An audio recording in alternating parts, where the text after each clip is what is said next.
नमस्कार, बहुत-बहुत स्वागत है आप सभी लोगों का। हमारे साथ उत्तराखंड के मुख्यमंत्री त्रिवेंद्र सिंह रावत मौजूद हैं और सर सबसे पहले तो मैं ये जानना चाह रहा हूँ कि आपका स्वास्थ्य ठीक है, कैबिनेट में सब ठीक है, मंत्री सारे ठीक हैं? आपके चेहरे की मुस्कान मुझे बहुत उम्मीदें दे रही है, लेकिन मैं सुनना चाहता हूँ आपके मुख से। एकदम एकदम दुरुस्त हैं और जी, सारे मंत्रिमंडल के सहयोगी केवल महाराज जी थोड़ा प्रभावित हुए हैं संक्रमण से। बाकी सभी लोग पूरी तरह स्वस्थ हैं। जो अधिकारी भी हमारी मीटिंग में थे, सभी पूरी तरह स्वस्थ हैं और आगे भी स्वस्थ रहेंगे, ऐसा मेरा पूरा विश्वास है। परमात्मा से भी यही प्रार्थना है। जी। सर, एक चीज़ जो लगातार हमें देखने को मिली है कि उत्तराखंड सरकार के ऐसे जो डबलिंग के रेट्स थे, उसमें देश की तुलना में जो वहाँ रेट्स हैं, उस लिहाज से आप लोगों का काम बहुत बढ़िया रहा है। दूसरी तरफ अगर मैं देखूँ तो दूसरे राज्यों से जिस तरह से लोगों को लाया गया है, वो भी एक आंकड़ा बहुत बड़ा है, लेकिन आप लोग उसमें भी बहुत सफल रहे हैं। मैं आपसे ये जानना चाह रहा हूँ सर कि त्रिवेंद्र सरकार चुनौतियों को किस तरह से देख रही है? क्या आप इस तरह से देख रहे हैं कि ये जो सारी चीज़ें हैं, इसमें तो हम कहीं न कहीं हम इसमें सही रहे हैं, हमारा काम बेहतर रहा है।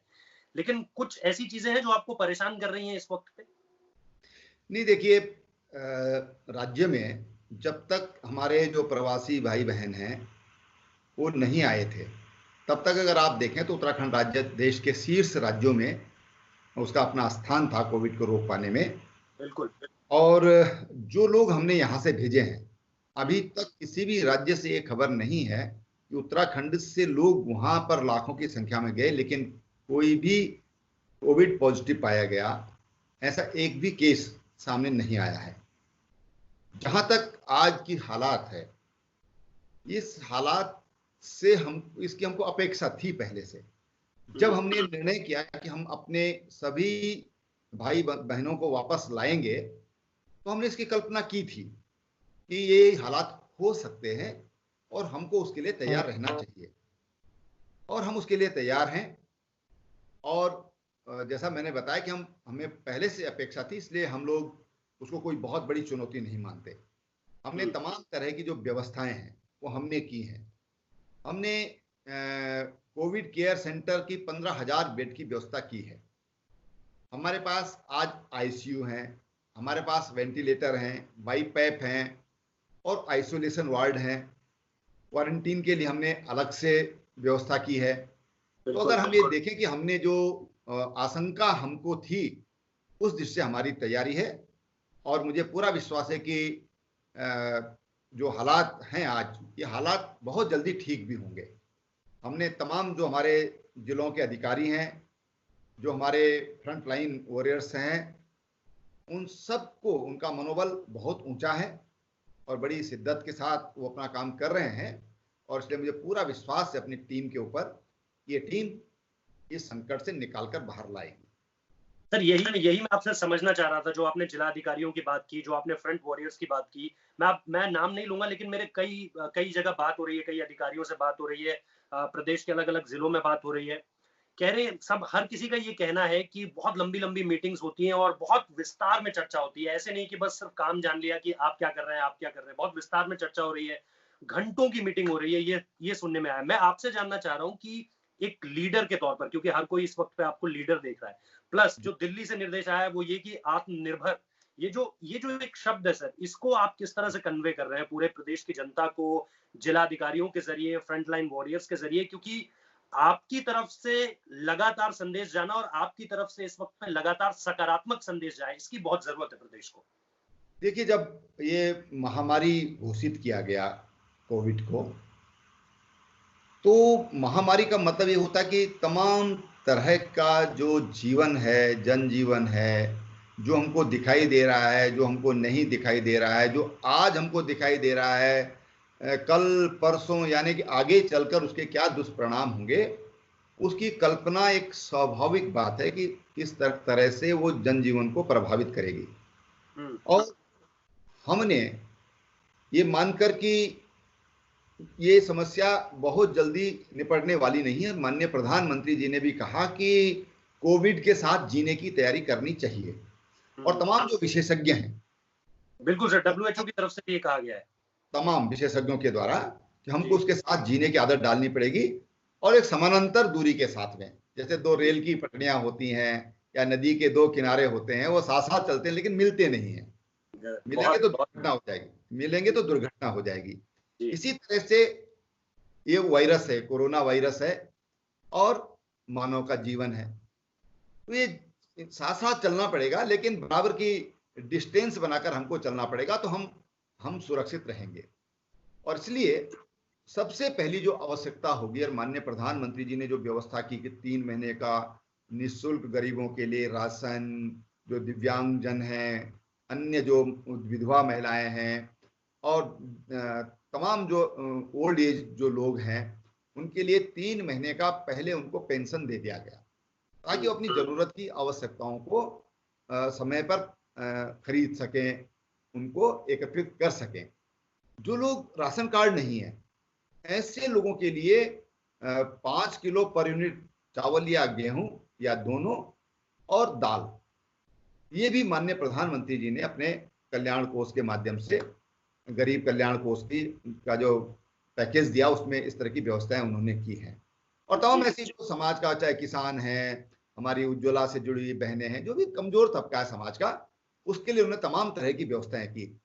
हम ये मानकर चलते हैं कि ये जो बीमारी है, जो महामारी है, ये थोड़ा लंबे समय तक जब प्रभावित करके रखेगी, तो बहुत जरूरी है कि हमारा जो उदर पूर्ति के लिए एक खाद्यान्न पर्याप्त मात्रा में हो, और वो खाद्यान्न हमारा जो ग्राम देवता है, हमारा जो किसान है, वही उसकी आपूर्ति कर सकता है। और मैंने अपने शुरू के इंटरव्यू में कहा था, शुरू के इंटरव्यू में मैंने किसी चैनल को कहा था कि देखिए, मुझे अपने किसान पर पूरा भरोसा है, ये देश कभी भूखा नहीं रहेगा, ये देश के वासी कभी भूखा नहीं सोएंगे, ये मैंने अपने किसान के ऊपर विश्वास करके कहा। और आज हमारे पास भंडार है। मुझे लगता है कि जो हमने फोकस किया है, और हमने एक मुख्यमंत्री स्वरोजगार योजना राज्य में लागू की, हमने मुख्यमंत्री कृषि विकास योजना, ये राज्य की कृषि विकास योजना हमने राज्य में हम लाए, growth centre, rural growth centre, यानी कि हमारे आसपास जो हमारे खेतों में परंपरागत रूप से उत्पादित हो रहा है, उसको वैल्यू एडिशन कैसे किया जाए। हमारे पास जंगलों में एक एक तरह की वनस्पतियां हैं, फल हैं, फूल हैं, जिनकी मेडिसिनल वैल्यू भी है। और आज जब एक ही बात डॉक्टर्स कह रहे हैं, विशेषज्ञ कह रहे हैं कि इम्यूनिटी ये बढ़ाइए, इम्यूनिटी बढ़ाइए। पहाड़ का आदमी, उत्तराखंड पर्वतीय प्रदेश है, यहाँ का आदमी खूब पैदल चलता है, उसकी एक्सरसाइज काफी हो जाती है, लेकिन उससे बहुत जरूरी है कि हमारे पास जो उत्पाद हैं उनको हम इस्तेमाल करें और उसको हम मार्केटिंग करें। वो हमारे पास है, देश के कुछ ही राज्यों के पास ये धरोहर है जो नेचर ने हमको दिया है।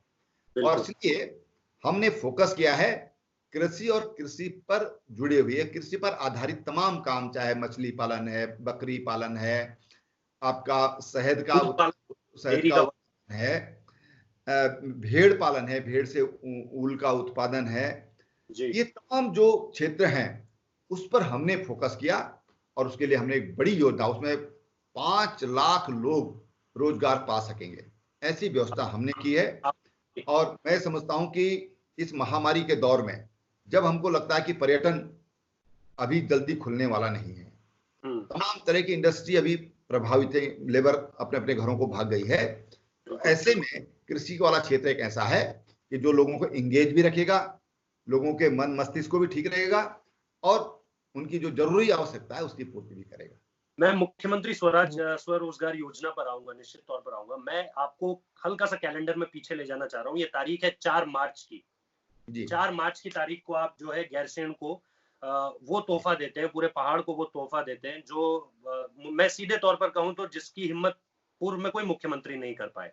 और आपने ग्रीष्मकालीन राजधानी उसको घोषित किया, वो बहुत बड़ा कदम था, हर जगह चर्चा हुई। आपने उसके पीछे वजह भी बताई कि मैंने किसी को नहीं बताया था, मैं सोच रहा था सुबह से। मैं ये जानना चाह रहा हूँ कि ये निश्चित तौर पर बड़ा कदम है और अच्छा कदम है, हर तरफ इसकी चर्चा हुई है। यहाँ तक जहां हम दिल्ली में बैठे हुए हैं, यहाँ पर भी जो प्रवासी उत्तराखंडी है वो लोग भी इसकी चर्चा कर रहे थे। मेरे को एक जो सवाल आपसे करना है वो ये कि बातें इसको लेकर बहुत हुई है, लेकिन क्या आप हमारे दर्शकों को कोई इसको लेकर के कोई खाका दिखाना चाहेंगे, कोई ब्लूप्रिंट बताना चाहेंगे कि ऐसे ऐसे करके अब हम जो है स्थायी राजधानी की तरफ बढ़ने वाले हैं गैरसैंण में? क्योंकि लोग ये कह रहे हैं कि ये 2 राजधानी का कॉन्सेप्ट तो मतलब हिमाचल में भी था, लेकिन वो धर्मशाला कोई चर्चा नहीं करता है उसकी। जम्मू कश्मीर अब खत्म ही हो गया है, नॉर्थ ईस्ट का कोई ऐसा मसला नहीं है। मैं आपसे सिर्फ इतना जानना चाह रहा हूँ कि अब विजन क्या है त्रिवेंद्र सरकार का गैरसैंण को लेकर?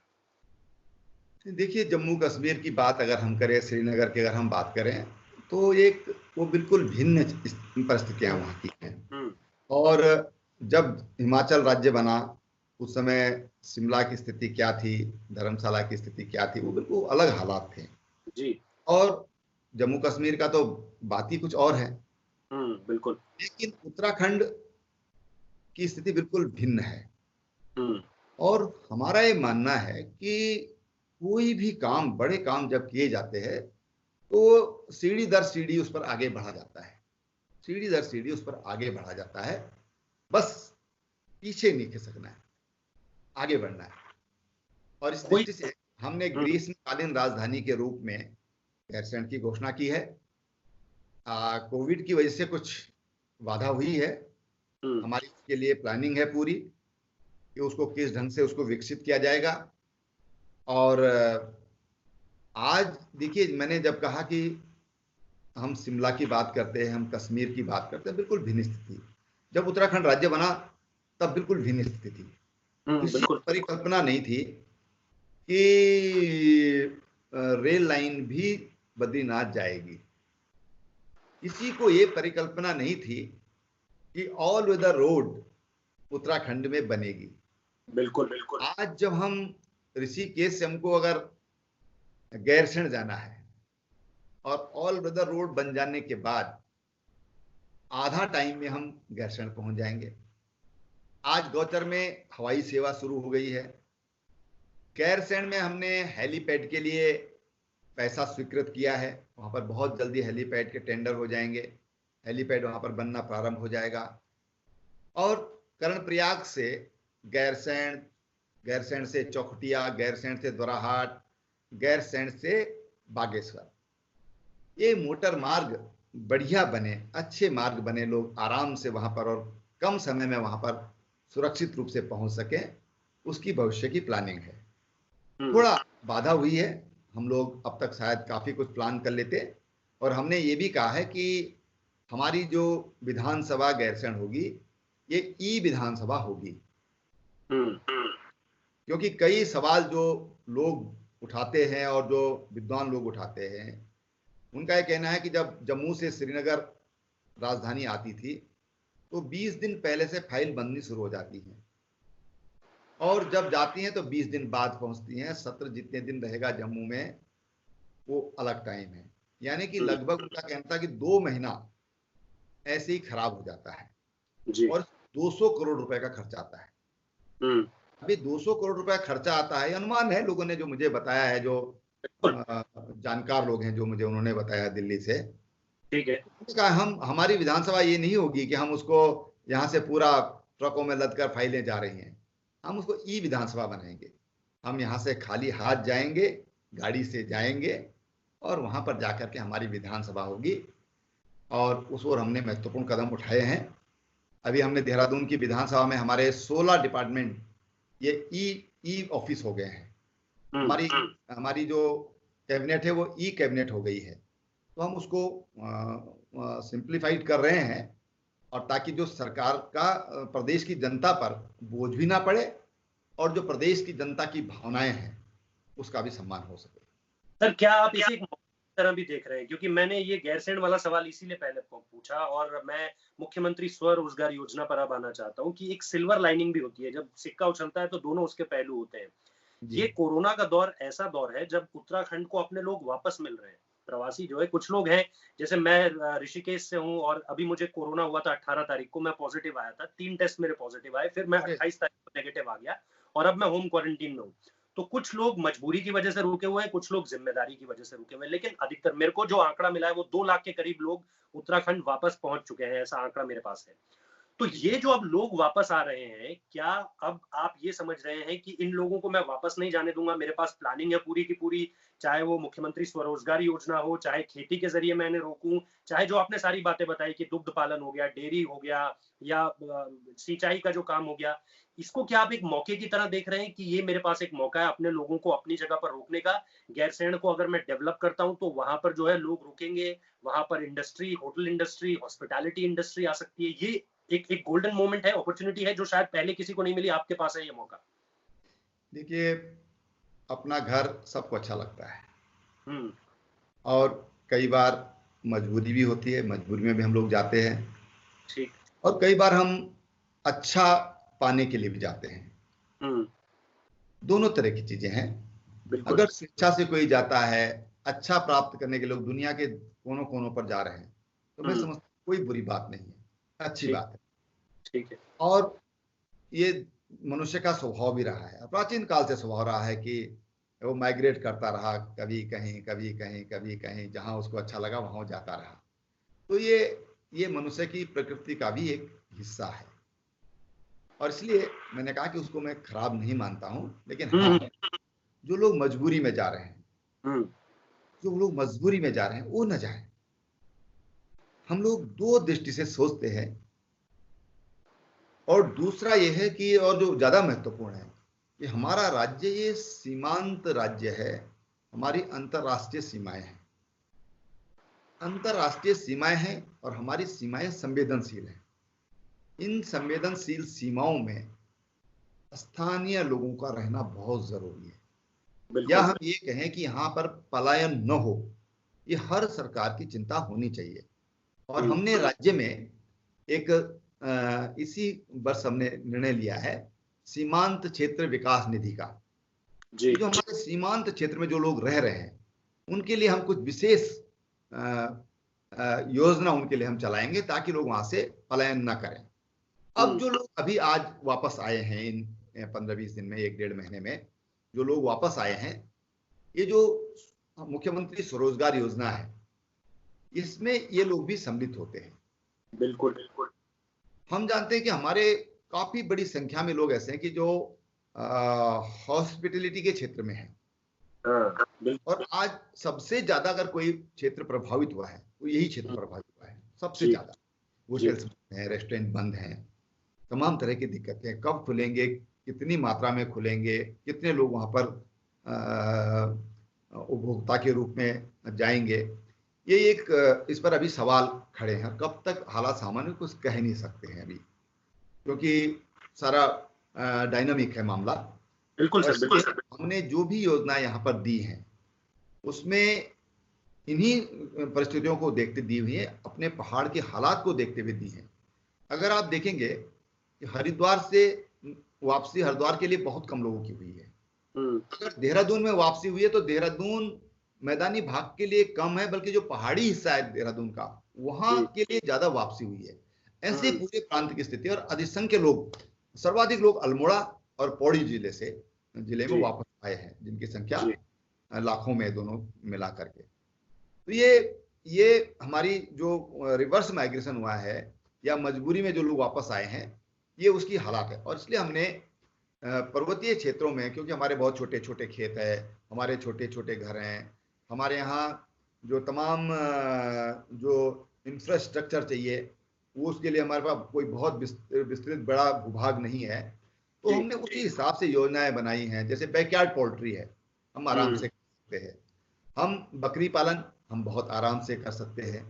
हम जो हमारे यहाँ जो उत्पाद हैं, उनकी फूड प्रोसेसिंग हम इजीली कर सकते हैं। हम डेयरी का काम बड़ा इजीली कर सकते हैं। और आपको मैं बताऊं, एक बहुत आपको अच्छा लगेगा कि जो हमारी पहाड़ी गाय है, उसको हमने नाम दिया है बद्री गाय। अगर आप गूगल पे सर्च करेंगे तो पहाड़ी हमारी छोटी सी गाय वो सामने आ जाएगी। जी। और इसका जो A2 मिल्क है, इसका आज हम 900 रुपए किलो इसका घी बेच रहे हैं अच्छा। कर्नाटक को। और कर्नाटक उसमें 1500 रुपए बेच रहा है, कोई उसको 2000 रुपए बेच रहा है। जैसे अभी हमने उस पर एक फार्म हमने नदियाल गांव चंपावत में बनाया, जिसमें अपनी इस ब्रीड को हम डेवलप कर रहे हैं, अपग्रेड कर रहे हैं। ये हमारे गांव के लिए, हमारी गांव की आर्थिकी के लिए आधार बनेगा। मेरिनो भेड़ हम लाए अफ्रीका, सॉरी ऑस्ट्रेलिया से, जी और 240 के करीब भेड़ लाए हम। हमारी जो भेड़ है वो 300-400 ग्राम ऊल उस पर साल भर में निकलता है। जी। इसका जो ऊल है वो लगभग 5-6 किलो इस पर ऊल सालाना निकलता है। और अच्छा। भेड़ की तंदुरुस्ती भी बहुत अच्छी है। और हमारे यहाँ आप आश्चर्य करेंगे, अभी पहली उसकी शेयरिंग हुई है, अभी हफ्ता 10 दिन पहले। वो जो क्वालिटी ऑस्ट्रेलिया में है वही क्वालिटी यहाँ पर भी है। अच्छा। उसकी थिकनेस, उसकी लेंथ, उसकी जो फाइननेस जो उसमें है, वो सब ऑस्ट्रेलिया का एकदम डिटो है कहना चाहिए। वो हम यहाँ पर लाए हैं। तो इन चीजों से हम बहुत अच्छी इनकम हम लोग कर सकते हैं। कोल्ड वाटर फिशरीज है, जो ट्राउट है, गोल्डन ट्राउट है, सबसे महंगी मछली है और केवल उस पहाड़ों में ही हो सकती है, जहाँ पर ठंडा पानी है। ये कहना चाहिए कि हमारे जो ग्लेशियर हैं उनसे निकला हुआ पानी है, और वो हमारे यहाँ उपलब्ध हो, उसमें हमारी एकाधिकार हो सकता है। तो फिर ऐसी चीजों को इसमें रखा है कि ताकि लोग इसको करें और उसके लिए मार्केट भी उपलब्ध रहे। कुल मिलाकर अगर हम ये कहें, हमारी परिकल्पना ये है कि भविष्य में हम हिमालयन ब्रांड करके और देश में अपने उत्पादों को मार्केटिंग कर सकें।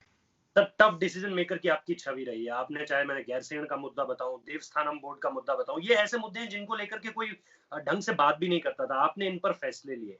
मैं ये चाहता हूं सर, जानना चाहता हूं कि क्या अब सरकार ये भी सोच रही है कि राज्य में जो खास तौर पे हेल्थ सेक्टर है उस पे अब आप, निश्चित तौर पर आपके पहले भी नजर रही होगी, लेकिन अब जो है आप हर चीज बहुत बारीकी से देख रहे होंगे। क्या आपको ऐसा लगता है कि अब हेल्थ सेक्टर पर उत्तराखंड को और ज्यादा ध्यान देने की जरूरत है, और आगे आने वाले समय में इसको आपकी कहीं ना कहीं प्रायोरिटी जो लिस्ट होगी, अगर कोविड नहीं होता तो निश्चित तौर पर आपकी प्रायोरिटी लिस्ट में कई और चीजें होती जो अभी भी होंगी, लेकिन कोरोना के आने के बाद कहीं ना कहीं हेल्थ सेक्टर अब हर किसी के लिए एक बड़ी चुनौती बन गया है। आप किस तरह से देख रहे हैं सर इस चीज को? निश्चित रूप से कोविड ने बहुत चेताया है, बहुत ज्यादा जागरूक किया है। और हमने इस दौरान तमाम सुधार अपने स्वास्थ्य विभाग की नीतिगत निर्णय लिए हैं जी। और जब हमने 3 साल 3.5 साल पहले ये सरकार बनी थी, तो आप आश्चर्य करेंगे कि हमारे यहाँ लगभग 2750 पोस्ट हैं, उनमें केवल 1100 से भी कम डॉक्टर हमारे यहाँ थे। आज तक हमारे पास 2400 के करीब डॉक्टर हैं जी। और इस कोविड के दौरान हमने 400 नए डॉक्टरों की भर्ती हमने इस दौरान की है जी। तो पैरा मेडिकल स्टाफ है उसकी भी हमने भर्ती की है। हमने आज हमारे प्रत्येक जिले में आईसीयू हैं, हमारे पास वेंटिलेटर हैं, जो कि हमारे पास एक भी डिस्ट्रिक्ट हॉस्पिटल में हमारे पास नहीं था। हमने उसकी पूरी व्यवस्था की है। इस दौरान हमारे 3 मेडिकल कॉलेज, जिनका पैसा भी हमारे पास आ गया है, रुद्रपुर, उधम सिंह नगर जिले में, हरिद्वार में और तीसरा पिथौरागढ़ में, ये 3 मेडिकल कॉलेज हमारे स्वीकृत हो गए और उनके लिए हमने पैसा भी दे दिया है। हल्द्वानी में हमारा कैंसर हॉस्पिटल के लिए, देहरादून में एक सुपर स्पेशलिटी जच्चा बच्चा हॉस्पिटल, उसके लिए हमारे पास पैसा भी आ गया है। ऐसे हरिद्वार में भी हमने 100 बेड बढ़ाए हैं। ऐसे हर जिले में हमने नर्सिंग कॉलेज, डॉक्टर के लिए ट्रांजिट हॉस्टल, ये सब हम लोगों ने बनाए हैं, क्योंकि हमारा मानना है कि जो डॉक्टर्स हमारे आते हैं, अगर उनके लिए ठीक से रहने की व्यवस्था नहीं होगी तो फिर वो अपना प्राइवेट प्रैक्टिस में निकल जाते हैं। बिल्कुल। ये हमने उनको रोकने के लिए हमने व्यवस्था की है। अभी हम और कुछ भी हमारे मन में है कि श्रीनगर मेडिकल कॉलेज है, पिथौरागढ़ मेडिकल कॉलेज है, अल्मोड़ा मेडिकल कॉलेज है, वहां पर फैकल्टी कैसे रुक सकती है, अच्छी फैकल्टी, उसके लिए भी हम बहुत जल्दी निर्णय लेंगे, ताकि हमारी जो स्वास्थ्य सेवाएं हैं वो और बेहतर से बेहतर हो सकें। आपको आश्चर्य होगा कि श्रीनगर मेडिकल कॉलेज हो चाहे देहरादून का मेडिकल कॉलेज हो, वहां पर परमानेंट फैकल्टी नहीं थी, कभी इसकी चिंता ही नहीं हुई। जी। जी। अभी वहां पर कोई अगर लेक्चरर भर्ती होता है श्रीनगर में, तो वो बीच की पोस्ट ही वहां पर क्रिएट नहीं की गई, और वो रीडर नहीं बन सकता, और रीडर जब तक नहीं बनेगा वो प्रोफेसर बन नहीं सकता, तो फिर क्यों वहां पर कोई टिकेगा। तो इस तरह की जो चीजें अभी सामने आई हैं उनको हम सुधार कर रहे हैं, बाकी हमने तमाम अभी अभी इन 3-4 दिनों में ही लगभग 350 करोड़ रुपया हमने मेडिकल सेक्टर को रिलीज किया है। 3-4 दिन की बात कर रहा हूं मैं। तो हमारा पूरा फोकस है, और मैंने तो स्वयं इस पीड़ा को झेला है। गांव में रहा हूं, गांव में रहा हूं, और अपने परिवार में मैंने इस चीज को स्वयं, मैं कह सकता हूं कि मैंने भुगता है। और इसलिए हमने, चाहे अटल आयुष्मान उत्तराखंड योजना हम लाए होंगे कि हमने प्रत्येक उत्तराखंडी को 5 लाख का हेल्थ कवरेज दिया है। ये तमाम जो पीड़ाएं हमने झेली हैं, जो हमने स्वयं जिनको भुगता है, शायद स्वास्थ्य विभाग मैंने अपने पास इसीलिए रखा कि ये स्वास्थ्य विभाग मेरी निगरानी में रहेगा तो मैं इसको ज्यादा फोकस कर पाऊंगा और अधिकारियों का ध्यान रखूंगा। एक आखिरी सवाल बस आपसे, आखिरी सवाल ये है सर कि अब आने वाले जो निश्चित तौर पर आपके 3 साल रहे, 3 साल से ज्यादा का समय हो चुका है, और मैं उस दौरान भी 3 साल पहले भी वहां पे मौजूद था जब आपने शपथ ली, मैंने आपका इंटरव्यू भी किया था उत्तराखंड सदन में। उसके बाद से मैं अगर आज पहुंच जाऊं, और अब आने वाले 2 साल से ये बस आपसे जानना चाहता हूं कि कोविड को अगर मैं एक तरफ रख दूं, तो त्रिवेंद्र रावत सरकार की आने वाले 2 सालों में प्रायोरिटी लिस्ट में क्या है सर, प्राथमिकता में क्या है? देखिए, हमारी प्राथमिकता में हमारा युवा है जी, और हमने ये घोषणा किया था कि हम इस वर्ष को रोजगार वर्ष के रूप में हम मनाएंगे, और हमने तमाम जो भर्तियां हैं वो भी शुरू किया था। और जो ये तमाम जो योजनाएं आज हमने कहा कि मुख्यमंत्री स्वरोजगार योजना, ये सब योजनाएं उसी में से थी कि भाई हम यूथ को कैसे उनके आय के साधन बढ़ा सकते हैं, उनको कैसे हम रोजगार दे सकते हैं, स्वरोजगार कैसे उत्पन्न कर सकते हैं। यही हमारा विशेष फोकस था, जिस पर कहना चाहिए। परिस्थितियां थोड़ा बदल गई, नई चुनौती सामने आई है, लेकिन हाँ, अब भी हमारा जो ध्यान होगा वो युवाओं की तरफ होगा, युवाओं के कल्याण की तरफ होगा। उसके लिए चाहे शैक्षिक सुधार हो, उसके लिए चाहे उनके लिए कुछ प्रशिक्षण के कार्यक्रम हो, चाहे उनके लिए तमाम तरह की लोनिंग फंडिंग की व्यवस्था हो, वो हम सब लोग, वो उस पर हमारा फोकस रहेगा। ये जो 1-1.5 वर्ष अब हमारे पास बचा है, अभी कोविड क्या कराता है अभी कुछ कह नहीं सकते हैं, लेकिन हमारी सोच तो यही है कि हम अपने युवाओं के लिए, अपने बेरोजगार नौजवानों के लिए हम जी जान से हम लोग उसके लिए प्रयास करेंगे। जाते जाते आप कुछ कहना चाहें प्रदेश की जनता के लिए? और उस पर ये और जोड़ दूं कि बस बद्रीनाथ और केदारनाथ धाम के कपाट ये लोग बहुत पूछ रहे हैं। मैंने जब डाला ये पोस्ट की सीएम सर के साथ बात होनी है, तो लोगों ने ये जानने की बड़ी इच्छा जताई, और पूरे देश से। वहां का जो हमारा पुरोहित समाज है जी, वो थोड़ा भयभीत है अभी जी, और इसलिए हमने कहा कि हम उनसे परामर्श करके ही इस पर निर्णय लेंगे। लेकिन हाँ, मेरी जरूर ये इच्छा है कि हमको देव दर्शन, क्योंकि हमको देवताओं, देवभूमि है ये, और देवताओं के आशीर्वाद लेने के लिए हम लोग उनके पास जाते हैं, तो हम सीमित मात्रा में हो, लेकिन मैं इस व्यक्तिगत रूप से इस यात्रा को सीमित मात्रा में खोलने का पक्षधर हूँ। कुछ अधिकारियों का कहना है, कुछ पब्लिक के लोगों का कहना है कि अगर हमने बद्रीनाथ जी में 2000 लोगों को अगर परमिट किया, तो दिन में हम 2000 लोगों को परमिट करें, और उसी तरह से केदारनाथ जी के लिए सीमित मात्रा में। लेकिन केदारनाथ में थोड़ा सा पैदल जाना पड़ता है और सामान नीचे से ऊपर ले जाना होता है, तो कई तरह की दिक्कतें हैं, तो वहाँ के लिए थोड़ा भिन्न परिस्थितियां हैं। लेकिन हाँ, हम चाहते हैं कि लोग जल्दी वहाँ पर देवताओं के दर्शन कर सकें, उनसे आशीर्वाद ले सकें। अंतिम बात मैं अपने प्रदेशवासियों से कहना चाहूँगा, और जो जो मेरी आवाज़ सुन रहे हैं, जो मुझे देख रहे हैं, मैं उनसे यही कहना चाहूँगा, कृपया कोरोना से भयभीत होने की जरूरत नहीं है, बिल्कुल भयभीत ना हो। 99% लोग ठीक हुए हैं उत्तराखंड में, लोग ठीक हो रहे हैं। 3 चीजों पर विशेष ध्यान देने की आवश्यकता है। पहली बात कि हम साबुन से अपने हाथ बार बार धोते रहें, मास्क हम लगा के रखें, आंखों पर हम चश्मा पहनकर रख सकते हैं तो चश्मा पहनकर हम आंखों पर रहें, और डिस्टेंस बनाकर चलें। ये डिस्टेंस हमको बचा सकती है। देखिए, जापान है, स्वीडन है, जर्मनी है, इन देशों ने अपने आप को बचाया है सोशल डिस्टेंस के आधार पर। अगर हम 3-4 भी बातों को अगर हम ध्यान दे दें, और विशेषकर 3 बात, सोशल डिस्टेंस, मास्क लगाना या फेस को कपड़े से ढकना, और चश्मा पहनना, बार बार अपने हाथ धोना।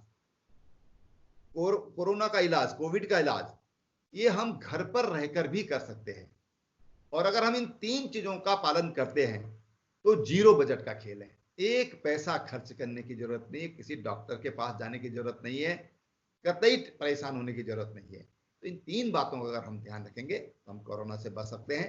मैं सबसे यही विनम्र हाथ जोड़कर प्रार्थना करूंगा कि आप इन 3 चीजों का ख्याल रखें और सुरक्षित रहें। बहुत बहुत शुक्रिया सर, बहुत बहुत धन्यवाद। शुक्रिया। आप इसी तरह से काम करते रहें। आपसे बहुत उम्मीद है पूरे प्रदेश को, और बहुत बहुत शुक्रिया हमसे बात करने के लिए सर।